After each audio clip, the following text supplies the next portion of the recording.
So, Geraldine, obviously you've had a long campaign now. When you're engaging with people from Manchester, what is the key thing that you take away from all that? There are so many messages on the ground out there, but so many people are feeling left behind. People are really struggling to pay their bills. People are feeling a loss of hope. That's something I mentioned earlier. And you know, our campaign has energised people, just like Gorton and Denton did. You know, people know that we have an alternative, that there is someone out there with a plan and a vision for the next 10 years who is ready to hit the ground running on Friday night, but has that long-term view, and that we have an alternative for Greater Manchester, that we don't have to choose between the broken old parties and more of the same from Labour or the toxic divisive politics of reform. You know, we have an alternative. We have got that green voice of hope and unity, and that we can make a difference, like we did in local elections, like we did in Gorton and Denton.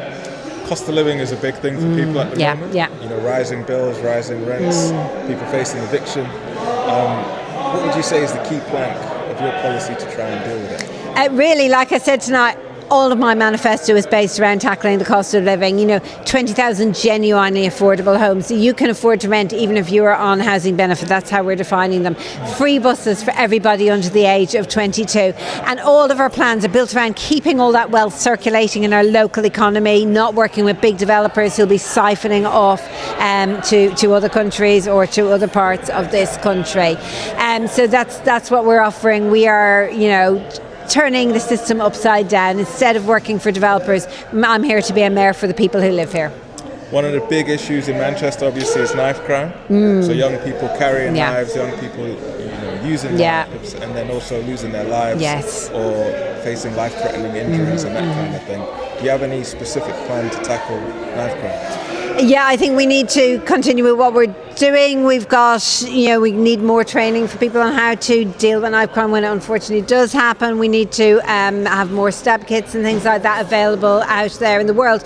But we also need to be tackling the underlying issues, don't we? You know, and we need to be working with the police as well, because all too often too many communities are feeling over-policed. You know, we haven't got a police service that reflects the communities it serves, and that has led to many deeply problematic practices. You know, I want to end suspicionless stop and search. You know, I'll be pushing for the end of the Racist Prevent programme. You know, so we need to have a system where we are working to tackle the root causes of the problem, and where people feel like police are part of the solution as well. But also, you know, I want to tackle the root causes of violence. I want to double the amount of money that goes into our violence reduction unit. We know that if we intervene in a young person's life at the right time, giving the right support to them, their family, their schools, their social worker, we can help them go on to have a good life while keeping the rest of us safe from crime for many generations to come. So I'm planning to double currently there's 5 million goes into that. I want that to be 10 million a year,